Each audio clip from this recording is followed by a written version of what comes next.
Yes, the thumbnail is true. The TPT basic seller account is no longer free. We're going to talk about that and a few more things. There's a, I don't know if you can see him. Hello. We're going to talk about that and a few more TPT pieces of news and one big piece of news from Boom. So grab your pens and pencils.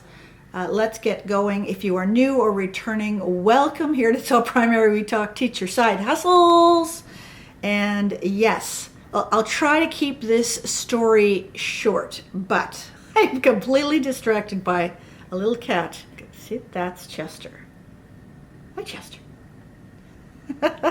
This is fairly recent news. For probably a year or so, TPT has been inundated with some questionable stores created. The disadvantage of having a free account, not having to provide any business information, means anybody can sign up. And that's what was happening. Just to give you a little bit of background, for my TPT seller email, what I do is I often give you snippets of stuff, and then right at the bottom I offer you a freebie. It's usually a freebie for clip art or fonts, and what I end up doing is I go into TPT, I search what's the upcoming season, and then I change the relevant filter to recent. And when I do that, I see lots of crazy things show up. And I have reported at least 12, 15 stores with some wild stuff. A lot of it's illegal, explicit, right? I'm not even wanting to say the words because we're on YouTube. So anyways, enough sellers have complained, and Amy sent out a message, I think it was Sunday or Monday, saying that, yeah, we're going to do something about this. And then everyone kind of brought in their 2 cents about why is it even free? Why is a TPT seller basic account even free? So I'm going to share a little message here that was from Amy, and basically they are freezing any new basic accounts, and there will be a one-time $27 fee. Now, I was thinking about this. I thought, if you open up a basic seller account at $27 and then a month later upgrade to the premium, will they give you the difference, or would you have to pay the $60, right? I don't know.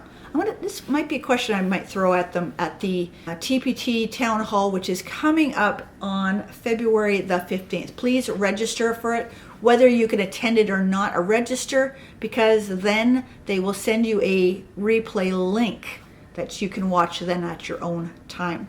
At that Town Hall meeting, they're probably going to talk about this because it's pretty big.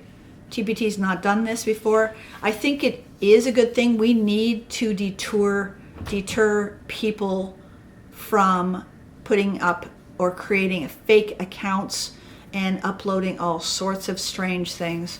It's not good for TPT, it's not good for us, and it can ruin the reputation of a company very quickly. So hopefully this will, again, deter people. So one of the things they're going to be doing is not only charging you a $27 one-time fee to start your TPT account, but also they're going to review it. They're going to review the application, and they probably need to do that for a little while. Let me know your thoughts on whether you think this is a good idea, bad idea, and if you are already a basic seller or premium seller, I'd like to know your thoughts on this. Let's move on to some other news. I'm going to be turning my camera that way so you can see some of these, but let's talk custom categories. One of the things that they have just recently added to custom categories is that you can add and remove resources. This is a great addition, okay? Because before, all you could do is just type in the custom category, put it somewhere in the list, and that was about all you could do. And then you had to manually go into quick edit. I'm going to show you and do that. So let me turn the camera to that. In order to change your custom categories, you need to go up to the house. You're going to go to product listings, And before, in order to add a product to one of your categories, so for example, bestsellers, I would have to go to Quick Edit and then make sure that under the custom categories, I put it in here. But you don't have to do that anymore. You can actually go straight into your custom categories and you have 3 dots. So at the 3 dots, you click and you can add or remove resources. And then I can choose which ones I would like to put in there. And they've already told you which ones there already are. So I'm going to, and then just hit save, and it's now up to 6. Pretty easy. You can also change them. You can move them in order. I try to keep them in alphabetical order because that is easiest for the buyer. So for example, all my math ones are in alphabetical order. These images are from different websites that offer just the icons. I'll put a link to a video that I made about custom categories. Another new tool that they've added is in the note to followers. You can now duplicate your drafts. So you can make a copy of one you previously sent. I'll show it again in a moment, and saves you so much time, and then all you have to do is tweak.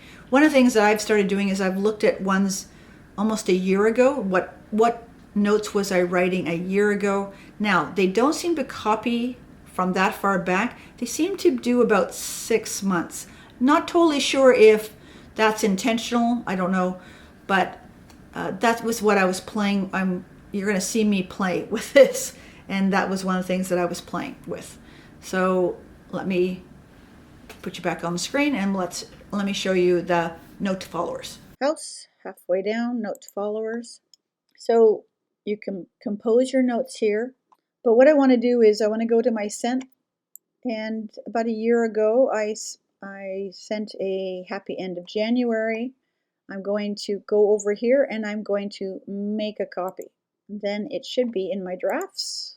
There it is. So I can open this up. That doesn't look right, does it? Maybe it's not working yet. Maybe the email is too old. Let me see. Let me just check one of my last ones. December. Let's try copying December. Ah, there it is. So maybe you can't. So my December one, last month's worked fine. The previous February 2023 didn't work. 2022 didn't work. Maybe I will throw the question out to them during the upcoming town hall. Okay, but anyways, you can copy the previous one. Next one. This one is a little bit controversial, though personally I don't have a problem with it. Back in the day, TPT used to post right on the front page the top 10 sellers of TPT, the top 10 products purchased on TPT. You can still see the top 50 products purchased on TPT. But you can't necessarily see who are the top sellers. A lot of people think they know who the top sellers. I mean, in my mind, I think it was something I used to watch, even though I wasn't a seller at the time. There was a lot of people saying, that's forcing competition and it's stressful and blah, blah, blah. So they removed it. But they've sort of brought it back, and it's called a store ranking. 2 numbers they're going to show you, and the numbers are going to fluctuate from month to month. I don't know if it's going to keep track because we're still in the first month of it being ranked. But what they're going to do is they're going to rank your store based on the sales, so the unit sales that you have for the previous month. So for example, if you go to your dashboard, and I'll show it to you here in a moment, there will be a store rank. You actually have to click it in order to see it. And then it will show 2 numbers. The first one is the placing of your store amongst all the other stores. So for example, I'll show you mine. I know this is going to change, so that's why I'm not too worried about it. This is mine. I honestly thought it would be much lower because we don't know exactly the number of how many stores there are on TPT. I know someone's going to ask me this. Based on some of the feedback in the seller forum, it's at least 200,000. Okay, so based on that number, I'm thinking, whoa, okay. But it doesn't, this ranking does not include inactive stores or fake stores or whatever. It is only for those who made sales in the month of December. So if you made a lot of sales, your ranking will be high. If you made no sales, your ranking will be low. If you made no sales, you don't get ranked. Okay, it's only about those who made the sales. It's not earnings, because I'll tell you a quick story. I was in a Facebook group where we were all sharing our, not all of us, but many of us were sharing our rankings just to see what the earnings difference were. And there were people who had a lower ranking than me, but they had higher earnings. Right? So it's not about your earnings, it's about your sales. How many sales did you make? The second number is about your how much farther along are you than other people's. That's not the right words. I can't think of what the right words would be. So for example, if you are in the 70th percentile, that means you are higher than 70% of the sellers. Again, it's based on sales, not earnings. And we don't know how many people would be above you. Like the 1% or the 10% or less, they could be making thousands upon thousands. We don't know the income difference or the sales difference. Like if you make 100 sales, are you going to be in the top 10%, right? I don't know. It'll be interesting because for the month of January, it's almost over. I've had a really good sales number. Again, not earnings, okay. Earnings are good, but I have a lot of lower priced products, and therefore I make a lot of earnings. I make a lot of sales. I don't necessarily make a lot of earnings. So anyways, let me know what you think about this rank thing. I personally, I can't compare it unless someone shares a number, and I don't expect people to share their numbers. But I think for me, it's something I might track just to see where we're at. But my first thought was, when they started this in December, is I felt like if I was that high up, TPT must have had poor sales that month. That's just what I'm thinking. So I'll be curious as to what Paul shares as far as earnings for TPT as a whole for the month of December, because I'm sure they'll bring that up. So those are the big pieces of news for TPT. They're still having the TPT conference in San Diego in July. As far as I know, it's still only face-to-face, selling tickets for that now. The other piece of news I really want to share is about Boom. I received an email from Boom, and they basically said they're going to streamline their their accounts. I don't know if they're going to go from the 4 they have right now to just the 2, but the seller account. So there's only one that you can actually sell Boom cards. It's the publisher account. This is going from $50 a year to $70. And I'm going to be honest, I have real mixed feelings about this. I don't particularly think it's justified. They do. That's fine. They're welcome to their opinion.